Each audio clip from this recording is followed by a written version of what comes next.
Os irmãos sabem qual é o livro que nós estamos a estudar? Pelo menos uma pessoa sabe. Várias pessoas sabem. Obrigado. Romanos. Teu som sai diferente deste, hein?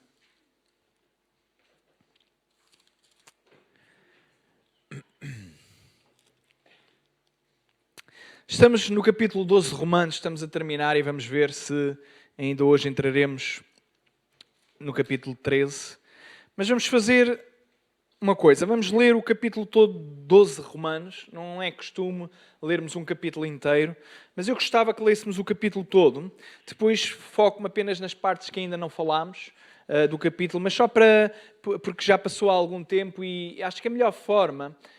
Os cultos de quarta-feira são cultos mais intimistas. É verdade que nós estamos aqui a aprender, mas eu não quero que isto seja uma escola. A ideia não é essa, embora eu saiba que o meu estilo às vezes é um bocadinho de professor, mas é simplesmente porque é o meu estilo, está bem? Então o propósito dos cultos de quarta-feira é de facto nós podemos debruçar sobre a Bíblia, mas nós temos um nível de intimidade, ou pelo menos deveríamos ser isso que é isto que eu pretendo almejar e espero que os irmãos também.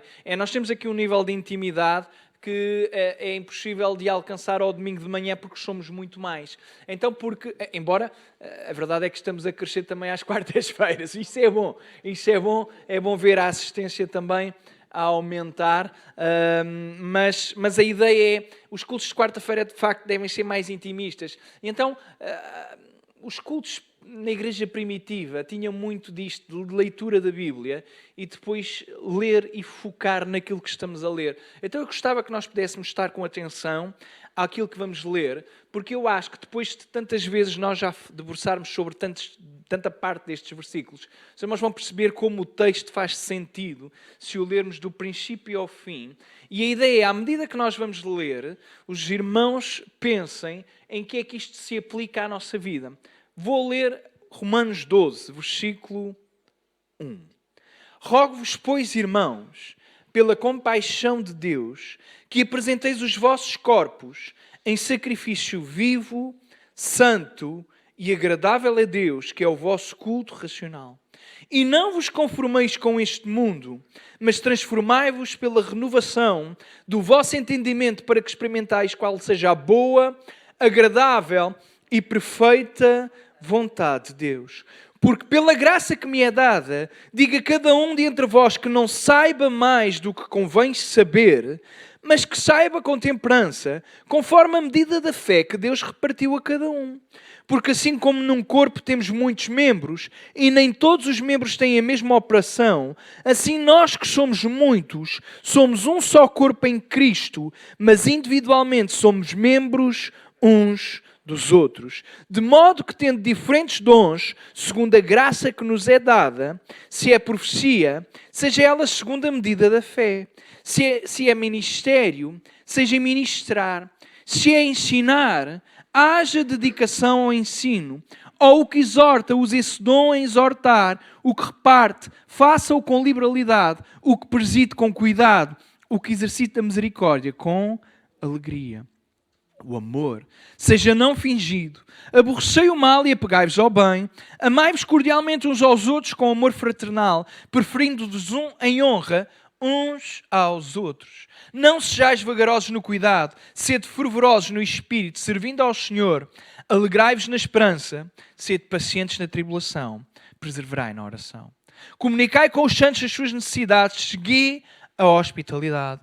Abençoai aos que vos perseguem, abençoai e não amaldiçoeis. Alegrai-vos com os que se alegram e chorai com os que choram. Sede unânimes entre vós, não ambicioneis coisas altas, mas acomodai-vos às humildes. Não sejais sábios em vós mesmos.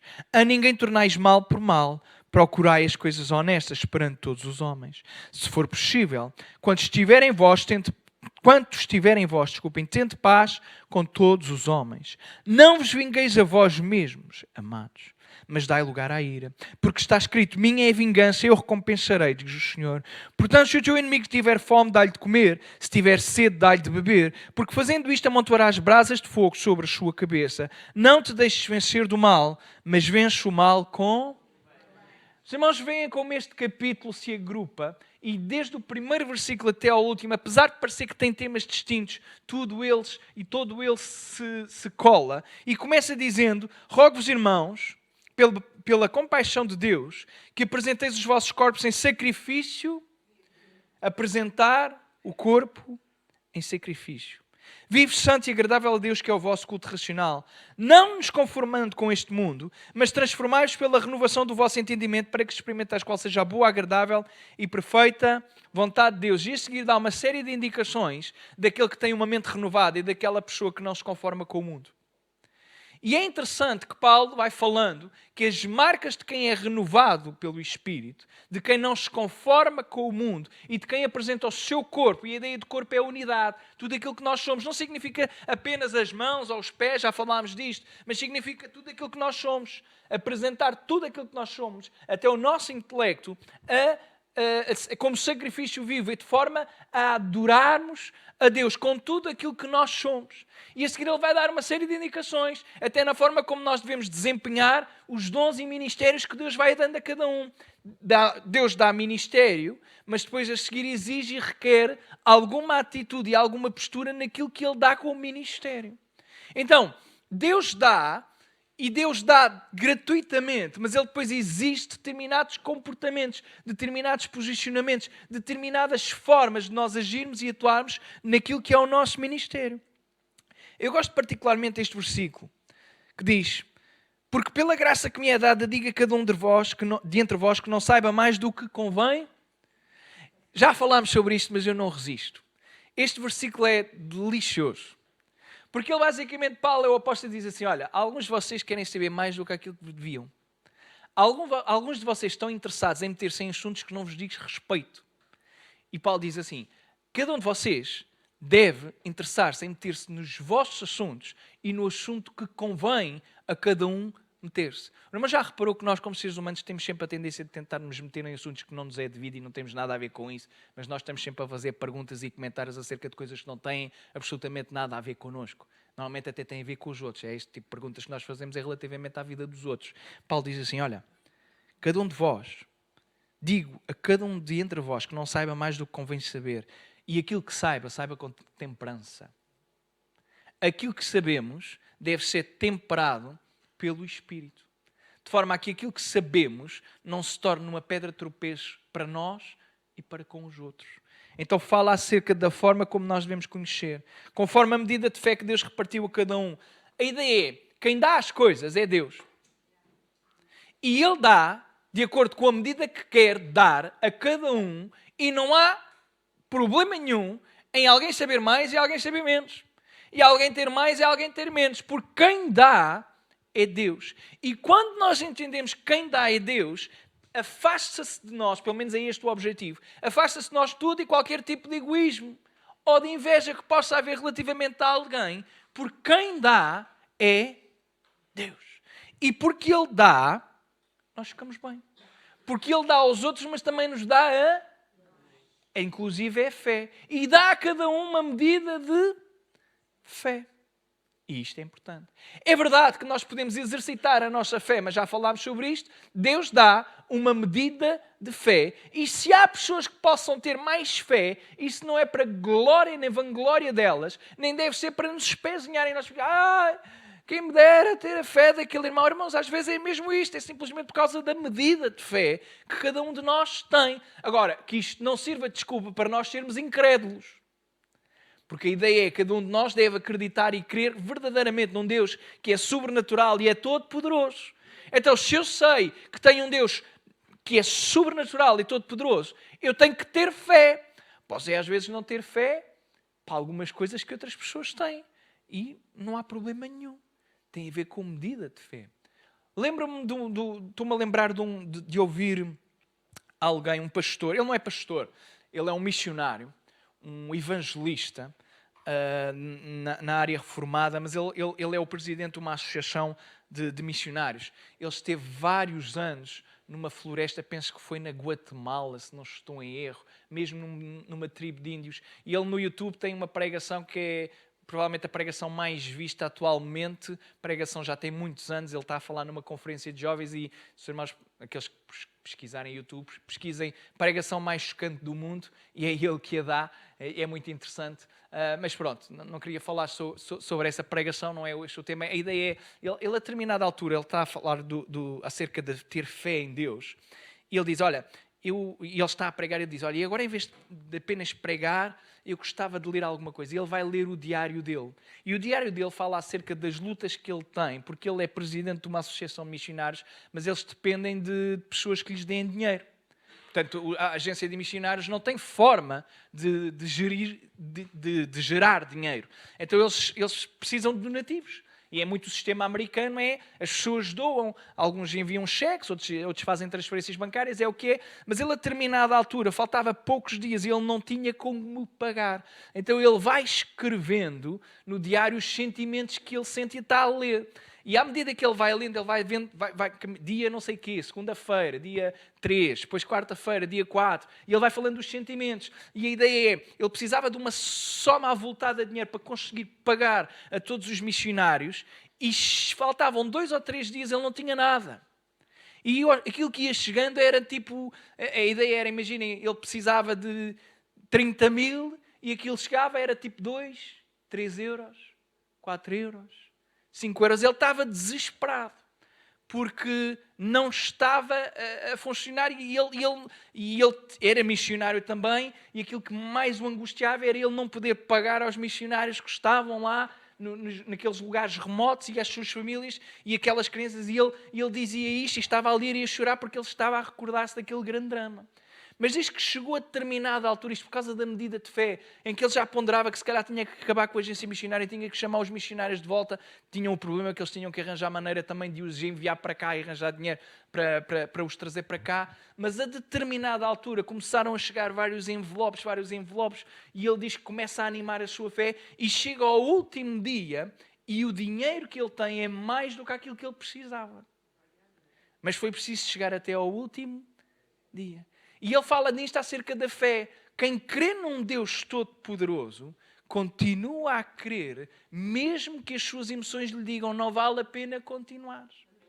Então, a medida de fé de cada um, Deus é que dá. E isto deve agradar-nos a nós. Porque é Deus que dá a medida de fé. Você está cá. Deus chama pessoas para lugares específicos. Deus não me chamou para ir, pelo menos por enquanto. Acho que nunca vai chamar por causa... Acho eu, não sei. Mas Deus nunca me chamou para ir lá para o meio da tribo. Mulher, queres ir para o meio das tribos? Acho que não. A gente não quer, mas o Senhor é que sabe. Mas não há inveja. Porque é estas histórias e nós pensamos, epá, que pessoas com fé, que testemunhos incríveis. Mas isto deve ser mesmo só esta faceta nossa. E a natureza que está em nós não deve levar-nos a sentir inveja de quem passa por estas experiências. Porque Deus dá segundo a medida que Ele quiser dar e é para a sua glória e honra. Porque quem fica glorificado nessa história nem sequer é o pregador. É o Deus que supre todas as coisas. É o Deus que supre todas as coisas. Versículo 9 diz, o amor seja não fingido. Aborrecei o mal e apegai-vos ao bem. Amai-vos cordialmente uns aos outros com amor fraternal, preferindo-vos em honra uns aos outros. Os irmãos veem como isto está ligado a não nos conformarmos com o mundo. O mundo quer a honra para si mesmo e acha que é merecedor de honra. E nós, hoje, vivemos numa sociedade que quer honra para si. Estamos no mês de junho e agora supostamente transformaram o mês de junho num mês que se chama o mês do orgulho. O mês do orgulho. Daqueles que são gays, homossexuais, LGBTQ+, porque já tem que pôr um mais, porque já há tantas siglas que já ninguém sabe o que é. Então é interessante que o mês de junho, aquilo que as pessoas festejam, nestas comunidades, é o orgulho, um pecado. Um pecado. Então é contra a natura, aquilo que Paulo está a dizer é não vos conformeis com este mundo e prefiram dar honra aos outros em vez de a vocês mesmos. Prefiram dar honra aos outros em vez de a receber. Porque nós, como seres humanos, gostamos de receber honra. Isso é inegável. Você está cá. Você não gosta de ser honrado. Você não gosta que as pessoas lhe digam coisas boas. Você não gosta de agradecerem. Claro. Mas a Bíblia diz, olha, é tudo bem.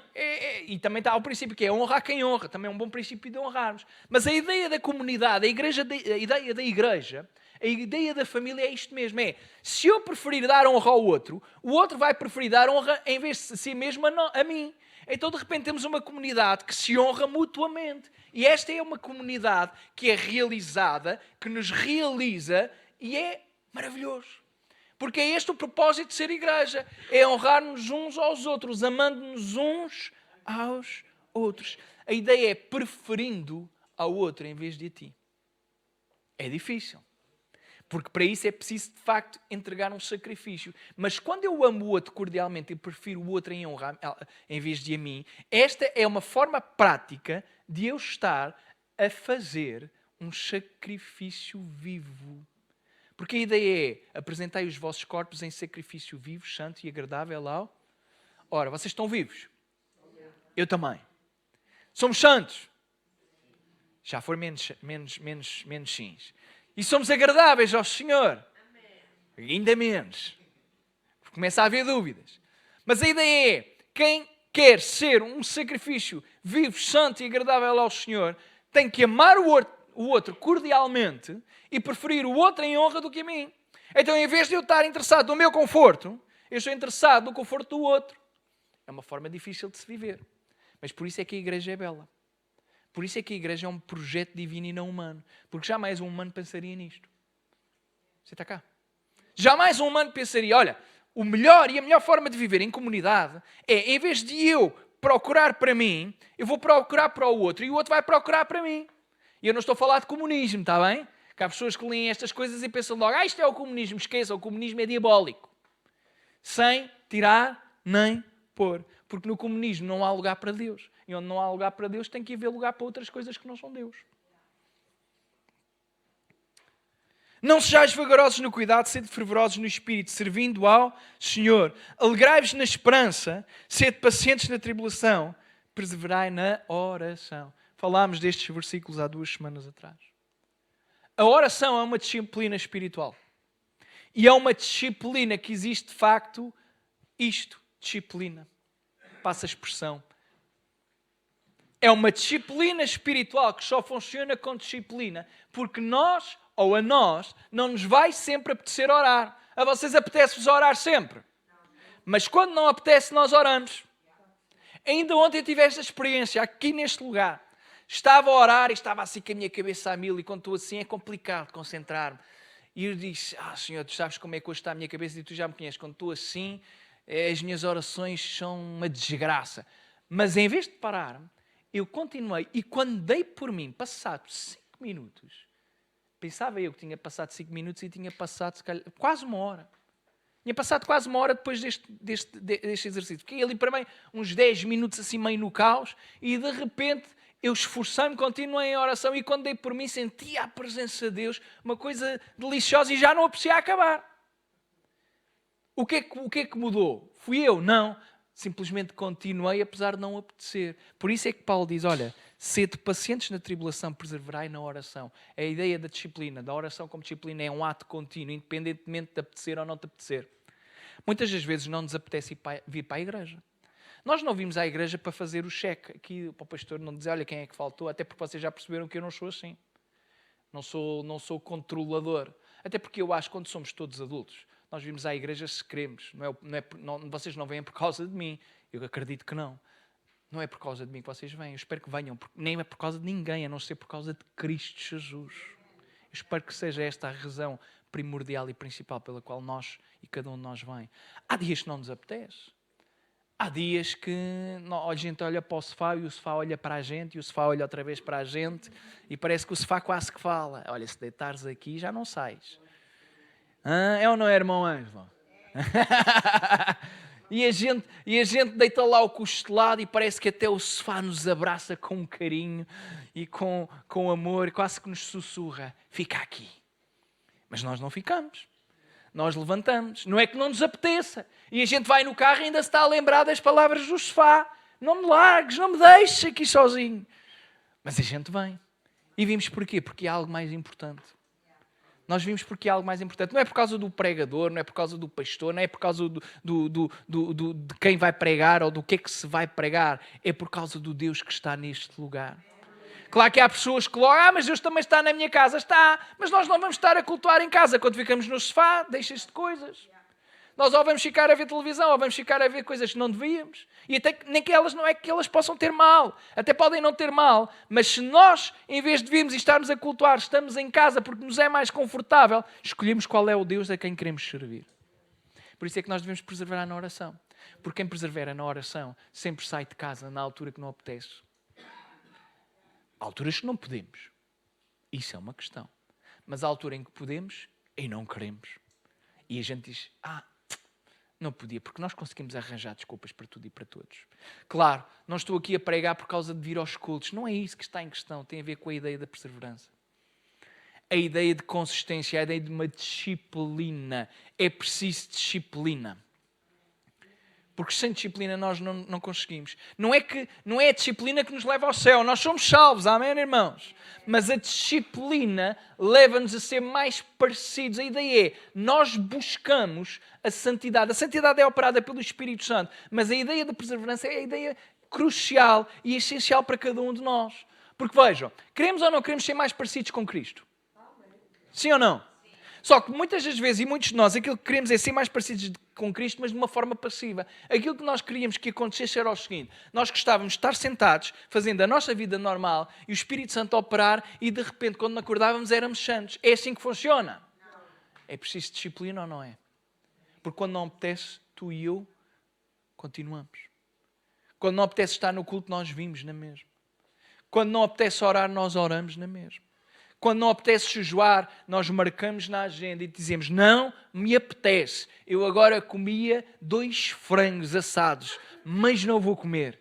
Porque eu disse que neste dia eu faço jejum. E isto é para a tua honra e para a tua glória. E quando nos focamos, quando pressionamos, não é para nosso mérito. Mas tem benefícios em nós. Quais são os benefícios? É que nos aproxima de Deus, porque o foco é Ele. E o nosso corpo, não é apenas as nossas palavras, mostram que o foco é, de facto, Ele. Porquê é que nós jejuamos? O Senhor precisa que nós deixemos de comer para nos ouvir. O Senhor precisa que nós deixemos de comer para Ele falar. Mas porquê é que se jejua? Porque quando eu jejuo, eu estou a dizer de uma forma externa, mas também interna, Senhor, Tu és o mais importante para mim. E quando nós buscamos na nossa fraqueza, nós mostramos que Ele é tudo em nós, mesmo na nossa fraqueza. O mais importante do comer e beber é a Tua palavra. O mais importante de comer e beber é a Tua presença. Não precisamos que ninguém saiba que estamos a jejuar. Não precisamos anunciar ao mundo que estamos a jejuar. O próprio Jesus diz isso. Olha, quando estiverem a orar ou a jejuar, fechem lá a porta do vosso quarto e que ninguém saiba. Não precisam de saber. A ideia é, não precisamos de anunciar, porque isto não tem a ver com os outros. Tem a ver com o meu relacionamento e com Deus. Alegrai-vos na esperança, sede pacientes na tribulação, perseverai na oração. Comunicai com os santos nas suas necessidades, segui a hospitalidade. Abençoai ao que vos perseguem, abençoai e não amaldiçoeis. É fácil isto? É complicado. Porque quem nos amaldiçoa, quem nos persegue, a nossa vontade é logo dar o troco. Com juros. Com juros. Então quando a gente não está, como a irmã diz, muito católico hoje, quando nós estamos muito católicos, ai ai, ai ai. Mas, o que é que a Bíblia diz? Abençoai aos que vos perseguem. Não deve haver coisa mais difícil do que aquele que nos trata mal. Aquele que é injusto para connosco, aquele que nos magoa, aquele que nos causa e provoca dor, e nós, em vez de repostarmos, em oração dizemos, Senhor, abençoa aquela vida. Já experimentaram fazer isso com inimigos?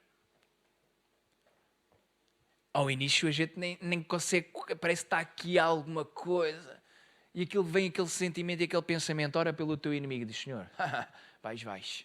Já oro. Mais logo, Senhor. E a gente nem consegue, e aquilo vem outra vez, e nós, Senhor, tu sabes o que Ele me fez, Senhor? Ele diz, não, mas não é esse tipo de oração que eu quero. Eu sei o que é que Ele te fez, mas eu quero que tu verbalizes e digas, abençoa aquela pessoa. E nós não queremos, mas quando dizemos, acontece uma libertação. Não na vida do outro, porque o outro nós não controlamos, mas na nossa vida. E isso é que é maravilhoso. Senhor, abençoa quem me fez mal. Sabe porquê? O que é que isto faz? A nossa oração tem que ser genuína, obviamente, mas nós estamos a colocar tudo nas mãos do Senhor. O próximo passo vem aí. Nós estamos a dizer, Senhor, mais importante do que a minha vingança, mais importante do que o meu sentimento, mais importante do que a injustiça que eu sofri, é a tua vontade, Senhor. Então abençoa aquele que me faz mal. Abençoa, Senhor. Que não seja por mim que ele é quebrado. Que não seja por causa de mim que ele é amaldiçoado. Porque isto fala acerca de nós vivemos contra a natureza. Porque Jesus, na altura em que nós éramos inimigos, Ele não nos amaldiçoou, mas abençoou. Pai, perdoa-lhes porque eles não sabem o que fazem. Pai, perdoa-lhes. É a maior bênção que nós temos. Ele orou pelos seus inimigos. E em vez de injuriar, ou dizer, ou pedir mal para aqueles que eram os seus inimigos, Ele abençoou-os. Pai, perdoa-lhes. Conseguem imaginar uma bênção maior do que a nossa salvação? Foi a oração de Jesus. E o seu sacrifício, obviamente. Mas foi a oração de Jesus. Abençoai aos que vos perseguem, abençoai e não amaldiçoeis. É como se isto não bastasse, ele diz abençoai, abençoai. Para que não haja a mais pequena dúvida. Alegrai-vos com os que se alegram, chorai com os que... Fala acerca de empatia e compaixão. Estarmos felizes com quem está feliz. E alegrar-nos com quem... E estarmos tristes com quem... Desculpem. E chorar com quem chora. Sede unânimes entre vós, não ambicionais coisas altas, mas acomodai-vos às humildes. Não sejais sábios em vós mesmos. Irmãos, quantos problemas nós evitávamos até na igreja, porque aqui fala acerca de comunidade. Fala acerca de relacionamento uns com os outros. Não apenas na igreja, mas também na igreja. Quão diferente seria a nossa vida, a nossa igreja, os nossos cultos, os nossos ambientes, se nós não ambicionássemos coisas altas. Há gente que nasce com uma ambição desmedida. E por causa da sua ambição estraga tudo e todos à sua volta. E há pessoas que ambicionam coisas que simplesmente Deus nunca lhes quis dar. Este é outro problema, são pessoas que ambicionam e perseguem coisas que Deus não lhes deu. E quando Deus não nos dá, porque nós vimos que é Deus quem dá os ministérios, é Deus quem dá inclusive a medida de fé, é Deus quem dá os dons. Se eu tento seguir e perseguir alguma coisa ambicionando algo que não foi Deus que me deu, isto vai dar raia, problemas, destruição, mais tarde ou mais cedo. 2 exemplos. As pessoas que são chamadas para o ministério, mas ambicionam ter uma vida confortável e largam o ministério. Mais à frente, vão ficar frustradas. Ambicionaram coisas altas, mas que não eram as coisas altas que Deus tinha para elas. E vice-versa também acontece. Pessoas que ambicionam um ministério, e Paulo até diz, olha, se ambicionam um ministério, coisa boa, desejam, mas o ministério não é coisa de ambicionar simplesmente, é algo que é Deus quem chama. E há pessoas que acham que são chamadas para determinados cargos de liderança e não são. E acham que têm o direito de exigirem oportunidades quando Deus não os chamou para aquelas oportunidades. Ora, se Deus não chamou, se Deus não capacitou para aquele ministério, mais vale abraçarmos então o ministério que Deus nos deu.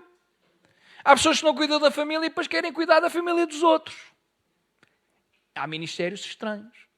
Irmãos, se eu como pastor destruir a minha família, que capacidade é que eu tenho para pastorear famílias? Porque a igreja é o quê? Famílias. Então, nós temos que ter sempre cuidado, porque este versículo é claramente para nós termos cuidado. Ele diz assim, olha, em vez de pensar em coisas altas, acomoda-te às humildes. Fica satisfeito com aquilo que te dão. Fica satisfeito com aquilo que Deus te deu. Fica satisfeito com aquilo que tens. Os irmãos, imaginem o que era os pastores andarem a saltar, e estamos a falar de pastores simplesmente porque eu sou pastor, é só para não individualizar cada um de vocês, mas imaginem o que era os pastores andarem a saltar de igreja em igreja porque queriam sempre uma igreja maior. Acham que isto não há carreira pastoral, isso não existe. Não importa o tamanho da igreja. Não importa. Isso não é importante. O importante é quem é que chamou para determinado lugar e se quem chamou foi de facto Deus, sim ou não. Isso é que é a realidade. Isso é que é importante. Então, ambicionarmos coisas altas é perigoso porque o mandamento é: não ambicioneis coisas altas, acomodai-vos às humildes e não sejais sábios em vós mesmos. A ninguém tornais mal por mal, procurai as coisas honestas perante todos os homens. Fala acerca de caráter. Não consigo conceber verdadeiramente um cristão que não seja honesto. Um cristão que não é honesto, das duas uma. Nem há duas uma, é mesmo só isto. Um cristão que não é honesto não é cristão, ponto final. Vocês conseguem conceber Cristo a ser desonesto? Alguém consegue imaginar Jesus a ser desonesto? Então, o cristão, apesar de pecar, não pode ser desonesto. A marca é a marca de um caráter. A marca é a marca de entregar o meu corpo em sacrifício vivo. E ainda que fosse mais fácil ser desonesto, eu não vou ser desonesto porque eu quero honrar, adorar e louvar, glorificando o nome de Deus com tudo aquilo que eu sou e com tudo aquilo que eu faço. A ninguém tornais mal por mal, procurai as coisas honestas perante todos os homens. Mais uma vez, o princípio é: não batas na mesma, não faças da mesma forma, não batas da mesma maneira. Não pagues na mesma moeda.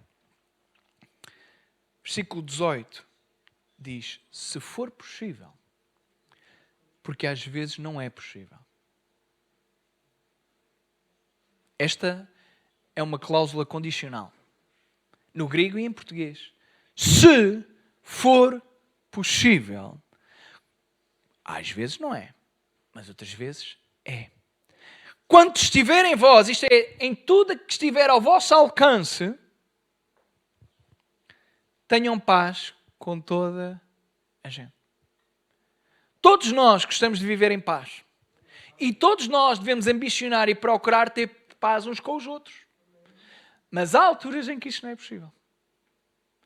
Aquilo que Paulo está a dizer é: se possível, sempre que possível. E como é que nós sabemos se é possível ou não é possível? Sabem como é que nós sabemos? Só é possível ter paz se as duas partes quiserem. Certo? Então nós fazemos tudo o que está ao alcance da nossa parte, do nosso lado, para haver paz. Mas depois do lado de lá, já nada depende de nós. Depende da outra parte. E se a outra pessoa quiser, encontram-se duas vontades. A vontade de ambos terem paz. E existe paz. Se não houver vontade da outra parte, não há. Na igreja tem que haver sempre vontade das duas partes de ter paz. Sempre. Lá fora não podemos controlar. Cá dentro também não deveríamos precisar de controlar. Porque é o Espírito que habita em nós. Ora, se é o Espírito, ele é um Espírito de união e não um Espírito de desunião. Então deve haver paz entre cada um de nós. Apesar das nossas diferenças. E se calhar às vezes temos que ser um bocadinho mais ariscos uns com os outros. E às vezes somos, umas vezes com razão, outras vezes sem razão. Mas que no final tudo fica em paz. E paz não significa que nós fazemos as vontades todas. Paz significa que nós não vamos impedir que as nossas diferenças belisquem o relacionamento. Um relacionamento que deve ser de amor, de honra e de comunhão. Não vos vingueis a vós. Vejam o que é que Paulo está a escrever, inspirado pelo Espírito. Ele diz: olha, sempre que possível, tenham paz com todos os homens. Mas se não for possível, não se vinguem.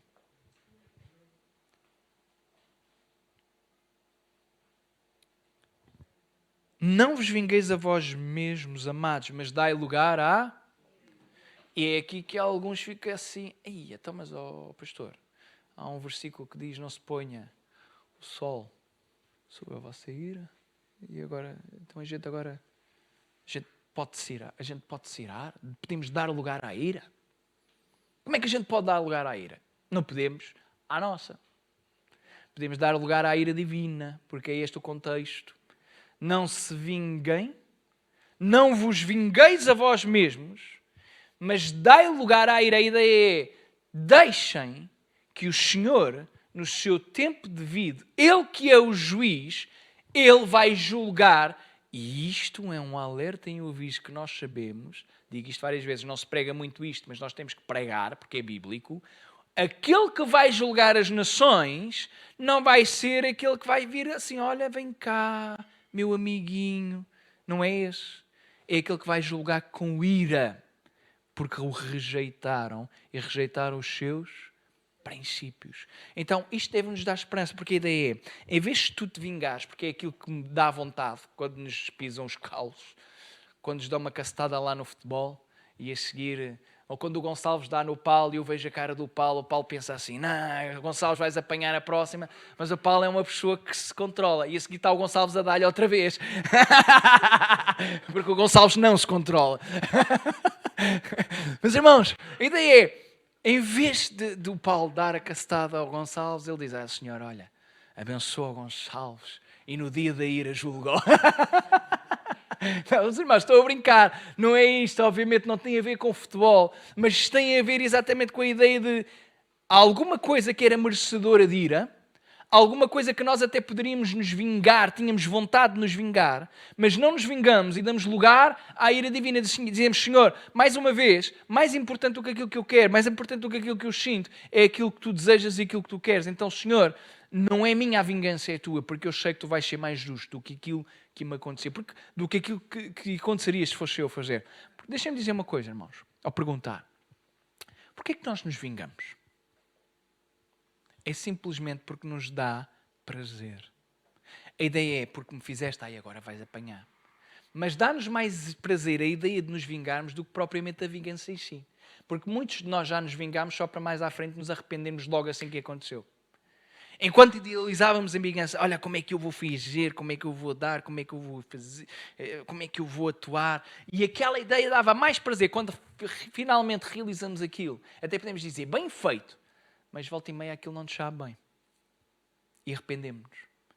E dizemos, se eu soubesse não tinha feito. Se eu soubesse não tinha dito. Se eu soubesse não tinha respondido. E evitamos tudo isto a acontecer se deixarmos, Senhor, ser tu a julgar. Ser tu a vingar-te. E garanto-vos que a ira do Senhor é muito maior do que a nossa.